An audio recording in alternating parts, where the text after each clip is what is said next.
Jadi pada malam ini kita menyambung pengajian dalam kitab Durratun Nasihin, yaitu bab pengajian yang ke-14, keutamaan cinta kepada Allah dan Rasul, muka surat 207.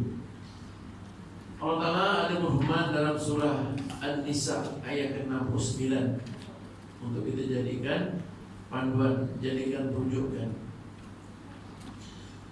A'udzu billahi minasyaitonir rajim. Bismillahirrahmanirrahim. Wa man yuti'illaha war rasul fa ulaika ma'al ladzina an'ama Allahu 'alaihim minan nabiyyin was-siddiqin wash-shuhada'i was-salihin wa hasuna ulaika rafiqa. Shadaqallahul azim. Surah An-Nisa ayat 69. Yang maksudnya, wa may yuti'illah, ayat ini dimulakan dengan wa may mim nun, sebab dia huruf ya jadi idgham al-gunah wa may. Tapi asalnya mim waw mim nun mati di atas man. Tapi yang kerana dijemput ya jadi idgham al-gunah, kena masukkan dan dengan wa may yang maksudnya man ini mim nun. Kalau saya belajar dulu dalam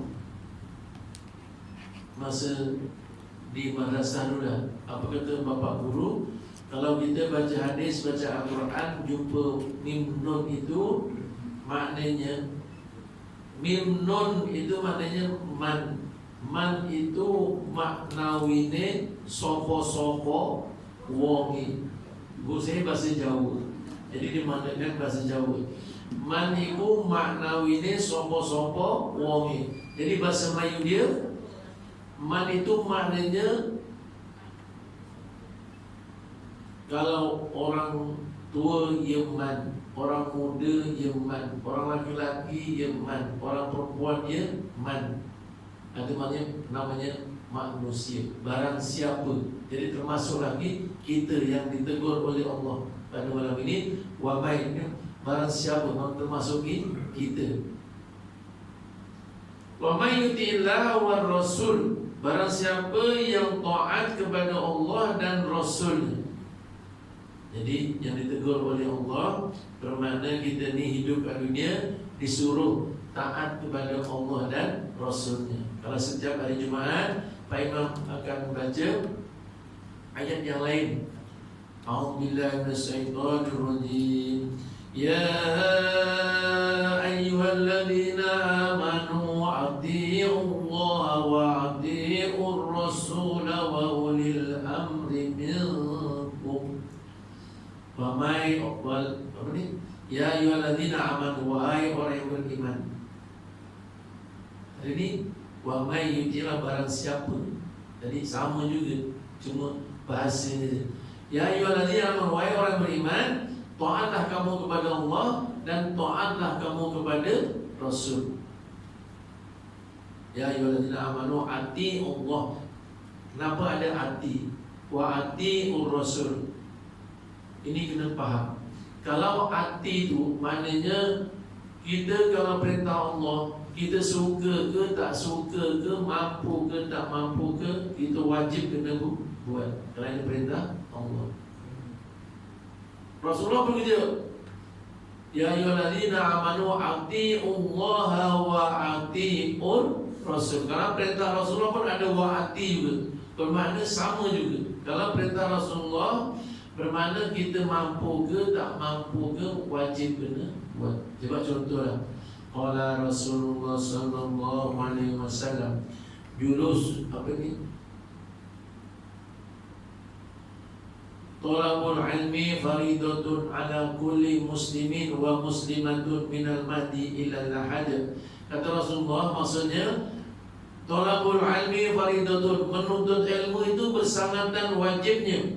Muslimin lelaki, muslimatun wanita, minal wahdi daripada buayan ilal lahad.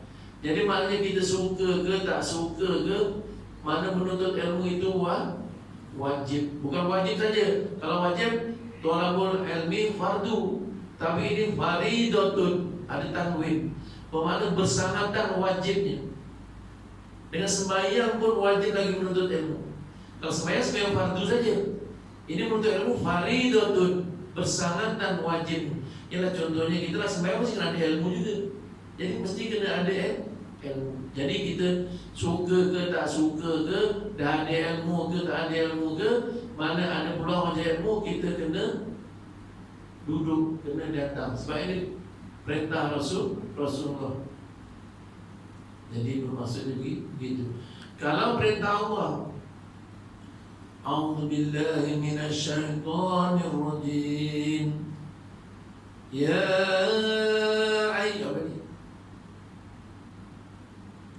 wa aqimus salata wa atuz zakata warka'u ma'ar rakiin. Tapi ayat yang mudah, surah Al-Baqarah ayat 43.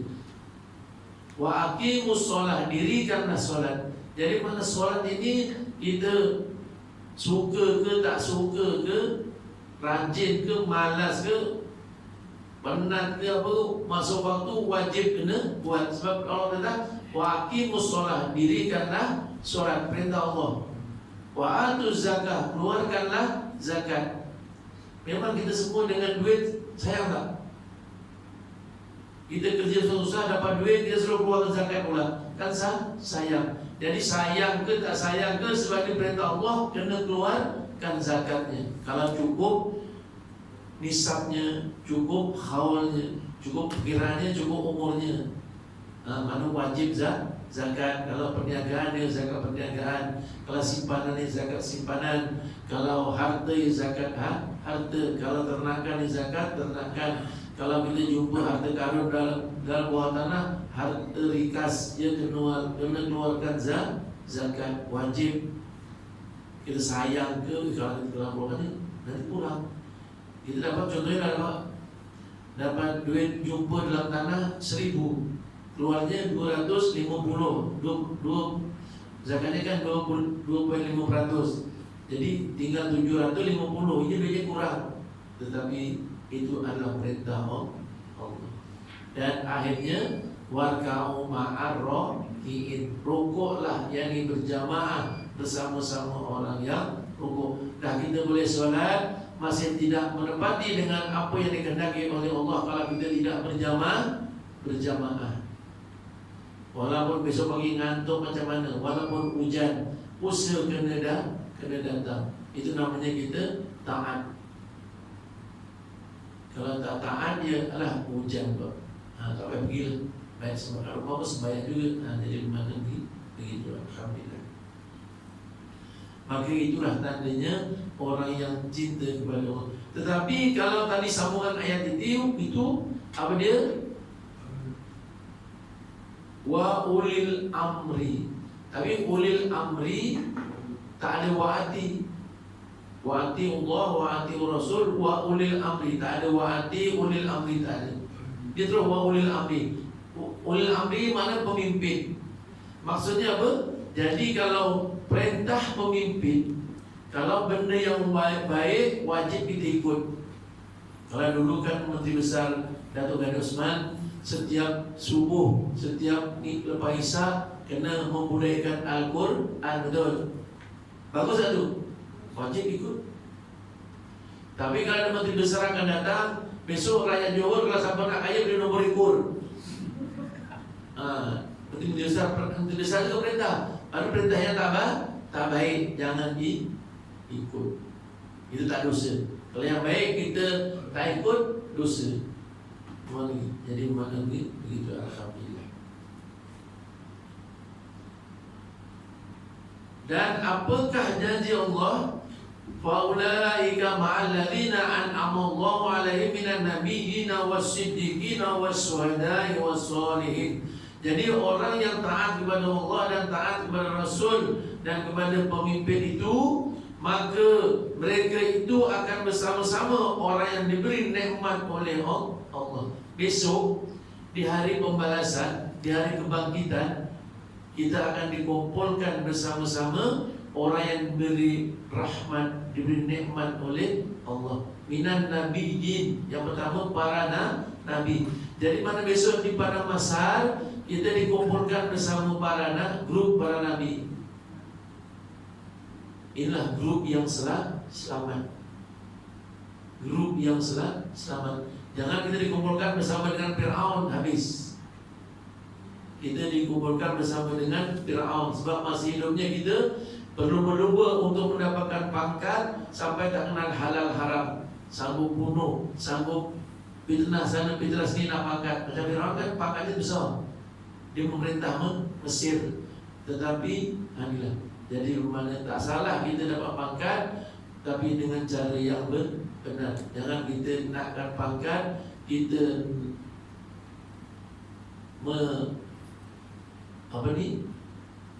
Ialah tuan-tuan sekalian maklum lah, zaman sekarang ni orang nak pangkat kan macam-macam perkara dia buat. Mau fitnah ke, mau memburuk-burukkan lawannya ke. Jadi bermakna begitu. Alhamdulillah.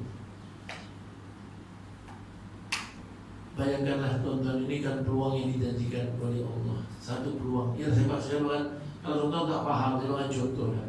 Contoh, ditakdirkan tuanku nak datang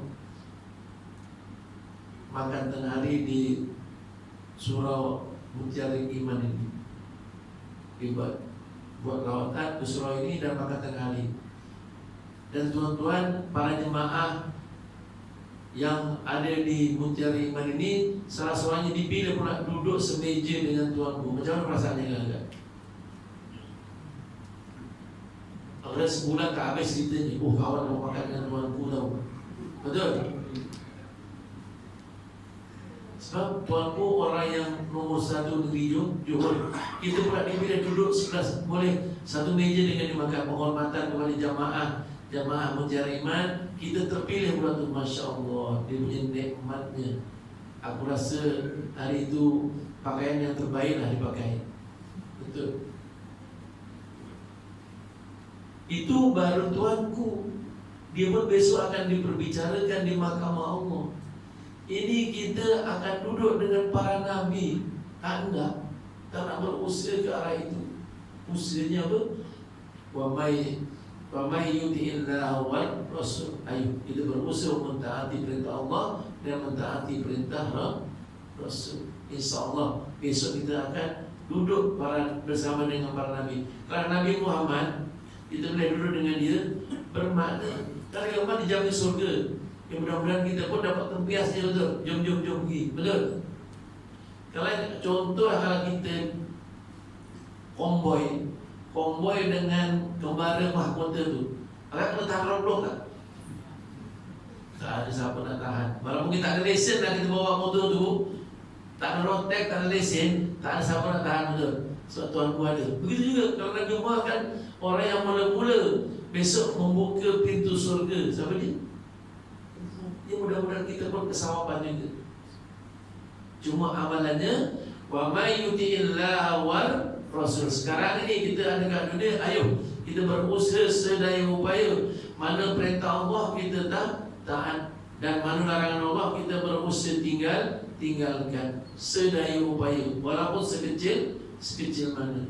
Itu maksudnya begitu.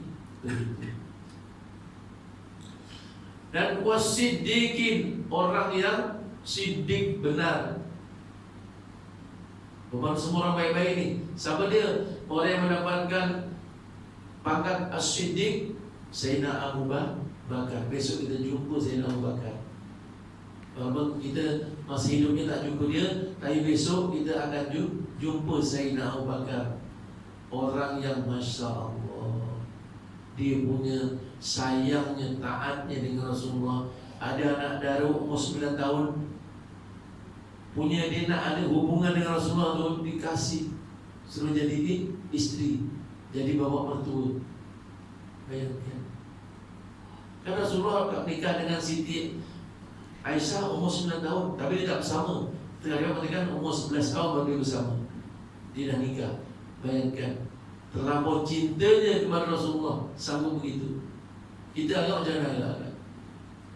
Dan semasa ada satu perangan, kata Rasulullah, kita nak tentera Islam nak pergi berperang, siapa nak wakaf harta dipersilakan untuk dijadikan bekalan nak pergi perang. Jadi Abu Bakar, orang yang mula-mula sekali Rasulullah, ya Rasulullah, ini semua unta, kuda, kurma, semua sini wakafkan. Sampai Rasulullah yang nak terima dia punya wakaf, dia pun terkejut. Bila dia nak menantu, tahulah harta bapak mertua dia. Ya Abu Bakar, kalau semua kau wakafkan, apa yang kau tinggal ni? Semua diwakafkan dia. Kalau kita lah dekat hari Jumaat dekat Kocik ada 50, 20, 10, 5, RM1. Mana kita ambil? Ialah kan jauh je dengan kita. Abu Bakar nak fisabilillah tu dibagi semua sampai Rasulullah terkejut. Apa yang tinggal pada kau? Apa dijawab oleh Abu Bakar? Yang tinggal ya Rasulullah, Allah dan Rasul.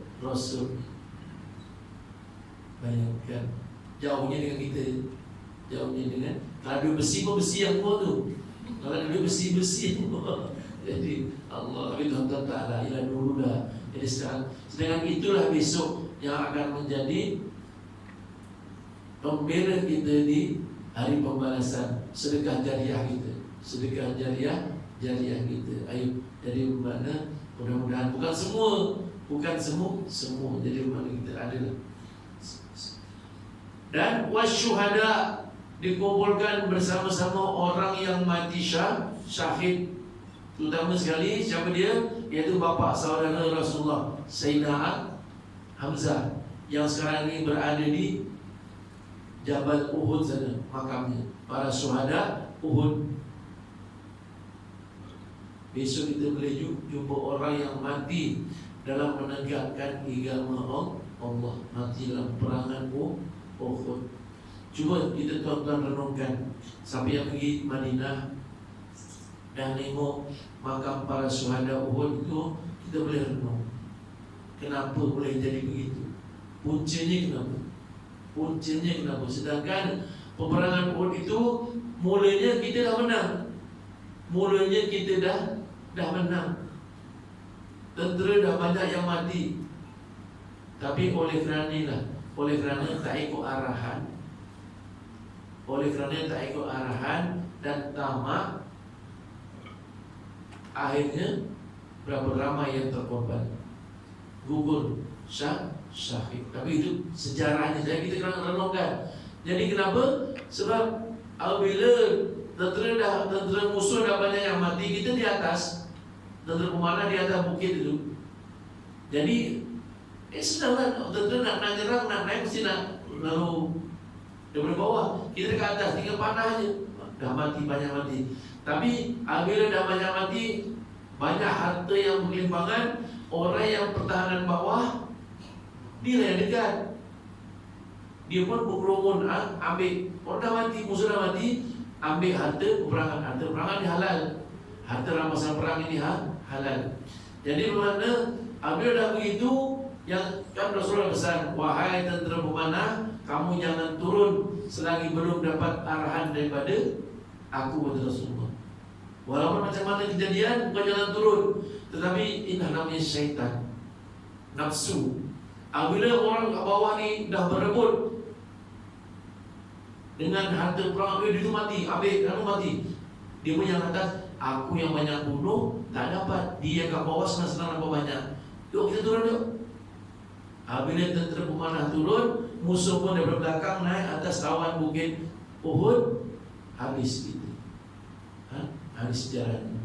Katalah tak ikut arahan kedua.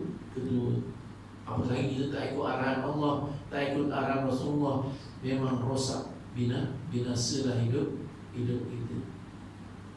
Cuba ingat, qala Rasulullah sallallahu alaihi wasallam, kun aliman au muta'alliman wala sami'an wala takun rabi'an fatahallam. Maksudnya apa? Kun aliman, jadikanlah kamu orang yang berilmu. kata Rasulullah. Kun aliman ini maksudnya jadikanlah kamu orang yang berilmu. Maksudnya kita hidup apa yang dibagi tahu Rasulullah, kalau boleh semua jadi ustaz, semua jadi guru, semua tahu hukum hakam. Bukan itu maksudnya kun aliman. Jadilah kamu orang yang berilmu. Tak kira ilmu apa, selagi ilmu itu membawa kebaikan, walaupun ilmu sains, walaupun ilmu matematik. Kita ajar anak-anak orang Islam tahu mengira. Ilmu matematik bukan ilmu kitab, bukan ilmu Al-Quran, ilmu matematik. Jadi bermakna anak orang Islam tahulah mengira. Jadi mana ilmu ini bukan semata-mata ilmu kitab saja. Ilmu matematik pun ilmu Allah Ta'ala juga. Jadi kalau orang Islam sudah tahu mengira, macam Nabi jaga. Nanti contoh. Au muta'alliman. Kalau kamu tak boleh jadi orang berilmu, jadilah orang yang suka mencari ilmu. Au muta'alliman. Kemudian tontonlah sekarang cari ilmu. Mana-mana ada baca ilmu, datang duduk dengar. InsyaAllah kalau kita selalu suka mendengar, sedangkan peribahasa mengatakan batu itu keras kan. Kalau hari-hari dititis air, ada bekas tak? Ini gambaran. Walaupun kita dah tua-tua, tak apa dulu. Memang peribahasa Arab, ini bukan hadis, peribahasa Arab mengatakan menuntut di waktu tua itu seperti melukis di atas air. Kalau menuntut di waktu muda, waktu kanak-kanak seperti melukis di atas batu. Contohnya, contoh balik. Contoh ini air kan. Masukkan jari, tulis nomor 1, red gitu. Masukkan jari dalam air, masukkan buat batu. Kita angkat jari, ada tak kesan nomor 1 tu.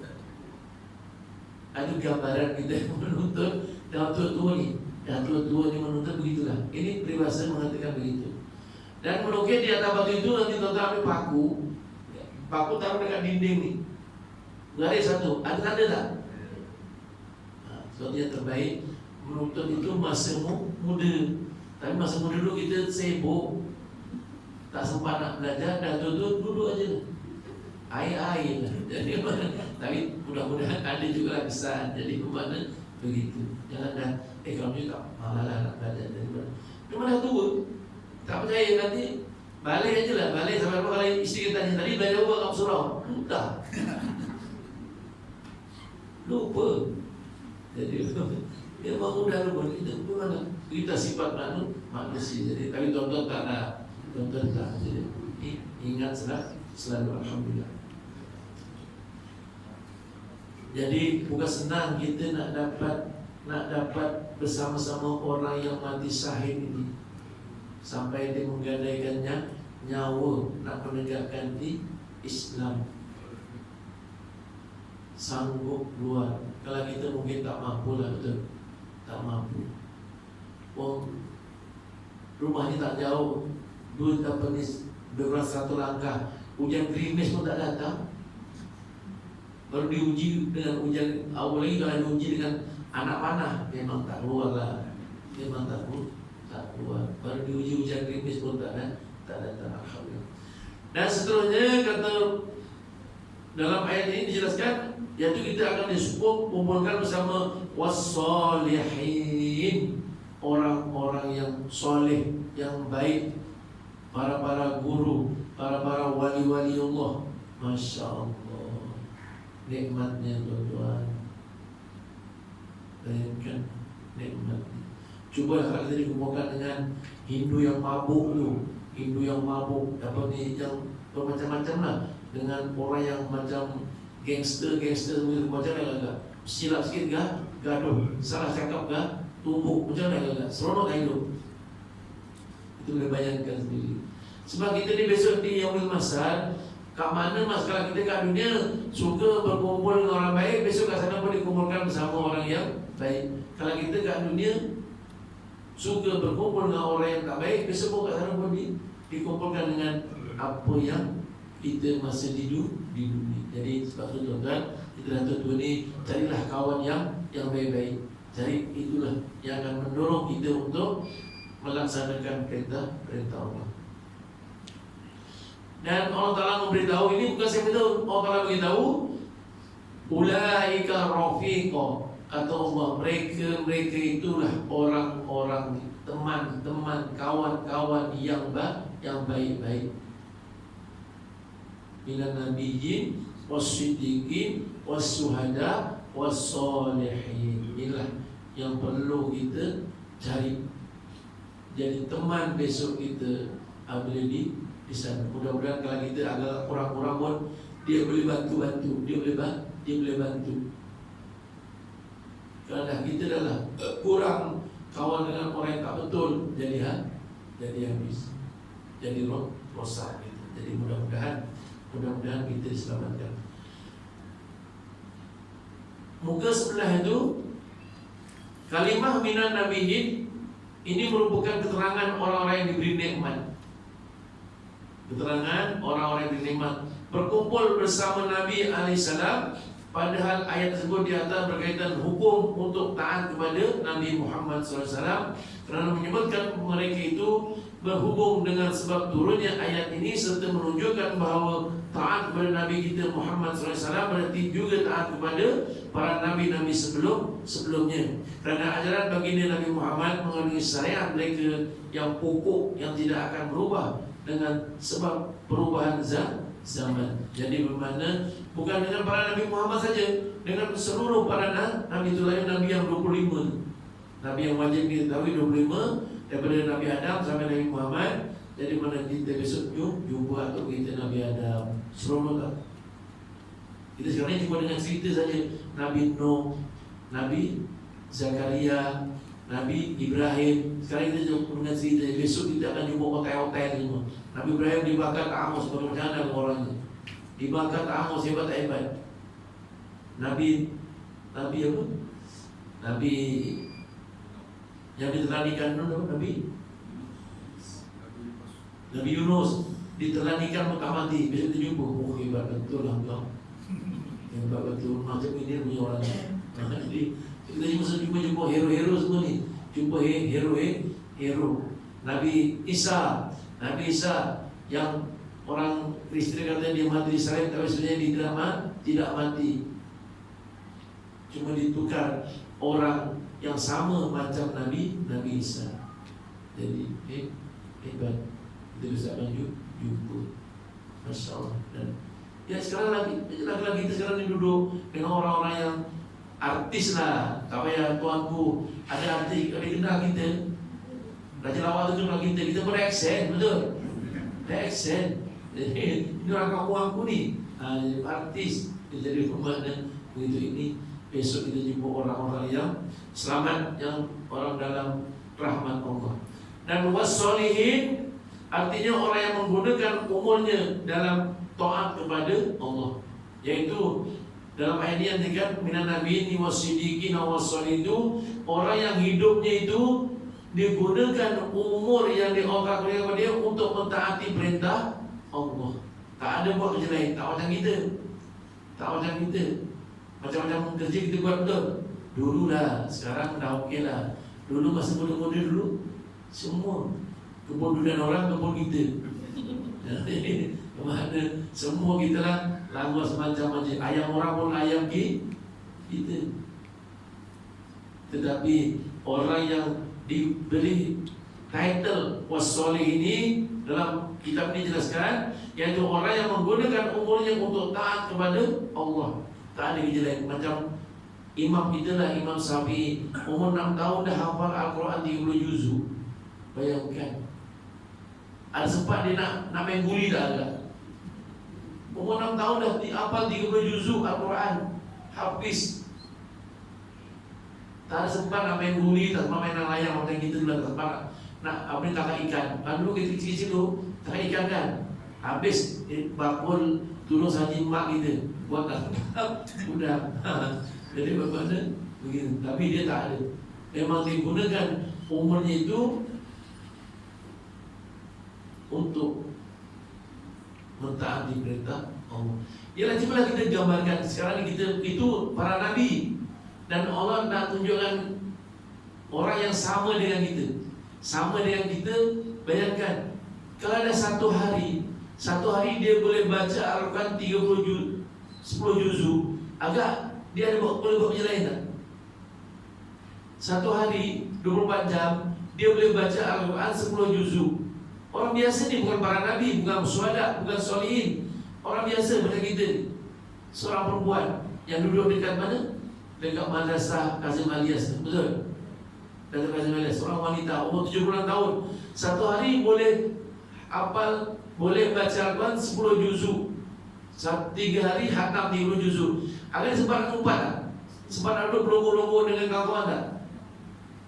Tak sempat. Memang hidupnya itulah bermakna beramal ibadah saja. Cuma apa yang kita yang hidup ini 24 jam, selembar pun tak ada. Sibuk tak sibuk? Memang kalau 10 juzuk memang tak sempat lah. Nak ke mana? Jadi bermakna celek mata buka Al-Quran, celek mata buka Al-Quran. Apalagi kalau masih merangkap, kalau lancar tu okey sikit. Jadi cuba kita test, habiskan 10 juzuk boleh buat apa kita? Bini suruh bawa sampah pun tak sempat, tak boleh pergi. Tak habis ni kan 10 juzuk ni. Jadi bermakna begitu. Sebab turun ayat ini serta menunjukkan bahawa taat kepada Nabi kita Muhammad berarti juga taat kepada para Nabi sebelumnya, kerana ajaran baginda ya. Dia dan membelanjakan seluruh hartanya dalam keredaan Allah. Itu barulah kalau tuan-tuan nak dapat title orang solehin, bermakna tadi tu, mana hidupnya satu hari 24 jam ni tak ada tandingan lain. Ingat untuk beramal ibadah kepada Allah. Dan harta yang digunakan oleh Allah itu dibelanjakan untuk fisabilillah. Bayangkan, baru dapat title soleh. Agak kita dapat tak agak? Kalau kita tentulah yang hari Jumaat manusia kita agak boleh dapat title soleh tak agak? Jadi kita numpang berkatnya orang-orang dulu beramal yang begitu sekali amalannya. Kita cuma cuma berusaha untuk mentaati perintah Allah dan Rasul dapat. Kalau kita nak dapatkan pangkat solehin itu memang tak mampu lah. Memang tak mampu. 24 jam tak ada ingat lain, ingat beramal saja. Beramal. Hartanya pula dibelanjakan, seluruh hartanya di jalan Sayyidina Abu Bakar itu dibelanja di jalan Allah. Macam kalau sejarahnya Abdul Rahman bin Auf, seorang hartawan ni, satu masa tu dia punya kuli dia balik daripada berniaga dan waktu maghrib pula tu. Jadi kita tauke tak pergi, tauke duduk dekat Mujahid Iman, tapi kulinya pergi Batu Pahat, pergi Muar berniaga. Jadi apabila balik ke Mujahid Iman dan nak maghrib, jadi balik kira lah dulu pergi bawa berapa modal, kira untung, betul? Nak kira untung, ni begini berapa untungnya, nak bayar gaji pekerja semua. Jadi begitu. Kira dah maghrib, terus berlari pergi surau. Sampai kat surau rupanya Rasulullah dah solat.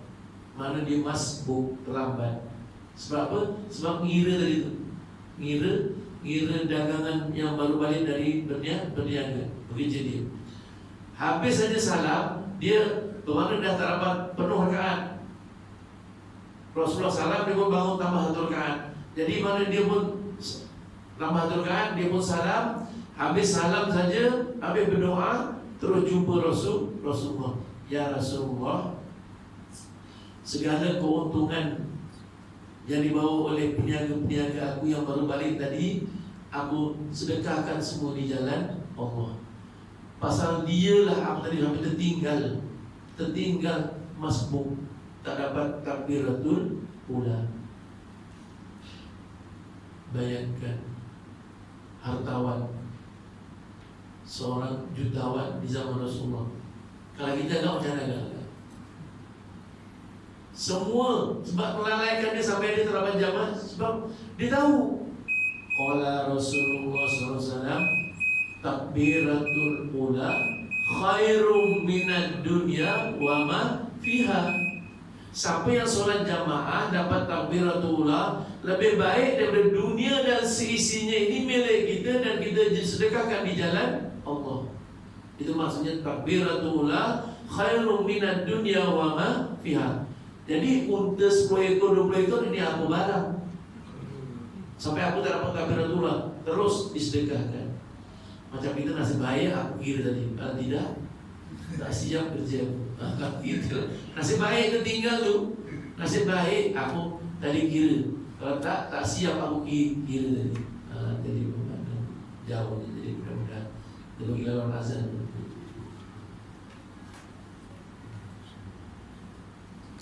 Ayat Qurahullahu birahmati wa ghufranihi wa yudhiluhul jannah ma'a anbiya'i wa awliya'i wa yukrimahu bi ru'yati jamali. Wa man ahabba nabiyya alaihi salatu wassalam aktsara min salati alaihi wa thamaratuhul usulu ila syafaati wa suhbatihi fil jannah. Yang maksudnya, barang siapa yang cinta kepada Allah Ta'ala, maka dia banyak menyebut-nyebut. Ini tandanya. Tandanya kita ni hidup cinta kepada Allah. Bukan hanya aku sayang, aku memang cinta kepada Allah. Tapi tandanya apa? Tandanya kita sentiasa ingat kepada Allah. Sebab tu kita diajar zikir sir. Tujuannya apa? Supaya hati kita sentiasa ingat Allah. Tengok pokok, Masya Allah, pokok pelang, daunnya macam ini. Pokok durian, daunnya lain. Pokok bunga kertas, daunnya lain. Bermakna kita ingat Allah yang Maha Pencipta. Bunga kertas ada merah, ada putih. Masa bila? Siapa yang mencat tu? Merah. Hanya tandanya orang ingat kepada Allah. Tengok apa saja kita ingat kepada Allah. Kita nanti balik nak makan nasi, tengok nasi. Kalau ni ada nasi goreng kan? Betul lah. Lepas ni ada makan nasi goreng. Masya Allah. Aku tak pernah pergi sawah, tapi hari-hari makan nasi. Murahnya Allah kepada kita. Tak pernah kita ada tuan-tuan pernah pergi sawah, tanam padi, tapi hari-hari makan nasi. Tuan-tuan ada pergi laut, tangkap ikan? Tak ada, tapi hari-hari makan ikan laut. Jadi mana kita makan lauk ikan ingat Allah, makan nasi ingat Allah. Kita suruh buat kerja je, taat kepada dia saja, pun degil juga. Nasi makan, ikan makan, daging makan, ayam makan, tetapi kerja dia tak nak buat. Yang perintah dia tak nak buat. Waqimus solat, dirikanlah solat, tak nak solat. Tapi apa yang diberi semua kita bedal. Sekarang kena baik-baik. Yang terbaru ni ingatkan dah, ya Allah, kita tak selamat pada Allah. Entah daging apa yang kita makan, kita pun tak tahu daging apa. Sebab orang bukan Islam ni dia itulah, dia tak kira. Dia kira untung aja, bukan kira halal haram. Entah daging apa, semua dibungkus dia, tiba kita makan. Itu lembu, kita pun bukan, kita ada cek dah berapa kilo dah kita nak bedal daging yang bukan-bukan ni. Baru dapat tangkap. Yang dah lepas, dah dapat dah. Kita dah nak mati dah, kita 60 baru dapat tangkap. Kita pun dah 60 baru dapat tangkap yang proses daging yang tak betul. Bayangkan.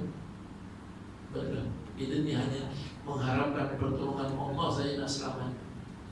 Betul, kita kena selalu bermunajat kepada Allah. Supaya apa? Supaya kita diberikan rezeki-rezeki yang halal. Janganlah sampai rezeki yang bukan-bukan bagi makan kita. Sebab orang di luar sana bukan yang menguruskan makanan kita, bukan orang Islam. Kalau orang Islam, dia pun ada hukum, dia tahu kalau kita nak bagi makan daging biawak, nak bagi daging yang bukan betul. Tapi orang Islam janji duit. Dia bukan kira halal haram, melantang Allah lah. Jadi mudah-mudahan kita diselamatkan oleh Allah. Macam mana? Mari kita banyakkan berzikir kepada Allah. Kalau kita banyak berzikir, salah satu caranya bermakna kan tadi 6. Barang siapa yang sembahyang jamaah, jaga majlis ilmu, kan akan beri 6 kemuliaan. Yang pertama apa? Al-rizqu minal halal. Jadi untuk kita, apa rezeki yang Allah Ta'ala begitu nak dapatkan yang halal, jaga semen jamaah, jaga majlis ilmu. Kan kita belajar lama tu 6 perkara. Yang pertama sekali, ingat lagi, ar-rizqu minal halal. Allah akan kurniakan kepada kita rezeki yang halal. Jadi tadi itulah mana kalau kita tak akan dapat daging yang haram, bermakna dah tertangkap yang mengusahakan makanan yang tak halal tak haram. Copnya pun palsu. Kalau copnya palsu memang tak betul juga. Cop halal tu pun dipalsukan. Cina pun pandai menjauhi dia. Dia tak tanya halal malik lam dia buat. Kita pun tengok halal pedal. Tak dia tu tak salah kita. Tak salah kita. Jadi mudah-mudahan kita selamat. Dan ganjarannya Allah akan mengingatkan dia juga dengan memberikan rahmat dan keampunan kepadanya serta dimasukkan ke surga bersama-sama dengan para nabi dan para wali. Jadi inilah berkatnya kalau kita sentiasa ingat kepada Allah. Janji Allah bermakna kita akan diberikan rahmat, keampunan, dan besok akan dimasukkan ke surga bersama dengan para nabi, para wali. Itu namanya wali, ketua para wali yang kita amalkan zikirnya, Syekh Abdul Qadir Jailani. Kita besok akan jumpa dia macam mana segala ajaran ni orang ni, Masya Allah. Tak ada lah orang yang paling jujur macam Syekh Abdul Qadir Jailani. Kita pun walaupun kita suami isteri, tak ada yang jujur macam Syekh Abdul Qadir. Jadi kan saya dah ceritakan, dia nak pergi belajar, mak dia bekalkan duit. Ketika banyak penyamun, ingat dalam kitab Al-Ghaniyah tu dijelaskan, dia nak pergi belajar menuntut ilmu, dibagi mak dia 15 dinar, tapi diikat taruh bawah ketiak. Apabila penyamun perompak nanya, kau buat apa bawa duit? Logik tak agak? Kalau mak dia pesan, engkau nak pergi belajar, jangan sekali-sekali cakap bohong. Walaupun ada duit, penyamun yang tanya. Kalau kita memang tak ada lah, ada duit tak ada. Benar? Saya nak ingatkan supaya jangan penyamun ambil. Tetapi orang yang jujur macam Syekh Abdul Qadir Jailani ini, Masya Allah, begitu. Tak percaya nanti pada jumpa isteri yang pinjam duit yang 500. Apa jawab isteri kita? Isteri ni apa ajak aspirasi kita? Mana duit? Dimarah kita pula. Kita mana duit? Jadi harapan isteri lah. Isteri berapa bang? 500. Habis 1000 lah bang.